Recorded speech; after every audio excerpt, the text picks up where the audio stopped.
రాజకీయ నాయకులతో స్నేహం, అదే సందర్భంలో రాజకీయ నాయకులను అడ్డు పెట్టుకుని తమ అధికారాన్ని వాడుకోవటం, అధికారంలో ఉన్న వాళ్ళకి కొంత మేలు చేసి తాము లబ్ధి పొందితే ఎట్లా సాధించగలడో రెరా బాలకృష్ణ ఇప్పుడు నిరూపించినటువంటిది. ఒక రకంగా చెప్పాలంటే రియల్ ఎస్టేట్ వ్యాపారులు ఎంత నరకం అనుభవిస్తుంటారు.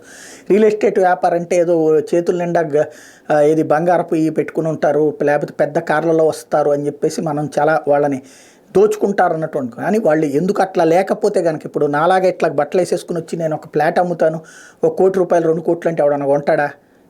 ఈడే బేకారీగాడిలాగా ఉన్నాడు, ఈడి దగ్గర నుంచి ఫ్లాట్ అంటే అది ఎట్టాంటిదో అని చూస్తారు.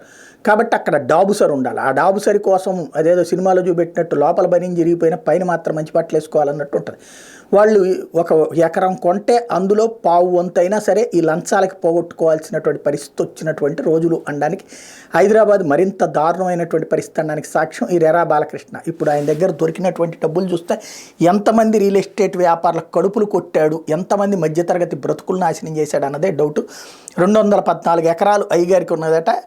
గుర్తించింది 19 ఓపెన్ ప్లాట్స్, 7 ఫ్లాట్స్ ఇంకా బయటపడుతూనే ఉన్నాయి. బంగారం అయితే కిలోలు బయటపడతా ఉంది. ఇట్లాంటి పరిస్థితిని ఎక్కడ కంట్రోల్ చేశాం అంటే, కంట్రోల్ చేయకపోతే తెలంగాణ వచ్చాక తేడా ఏంటయ్యా అంటే ఆంధ్ర వాళ్ళు ఆంధ్ర దోపిడీదారులు అని చెప్పి ఇప్పుడు కొత్తగా మన దోపిడీదారులు వచ్చారని చెప్పుకోవాల్సి వస్తుంది అనమాట.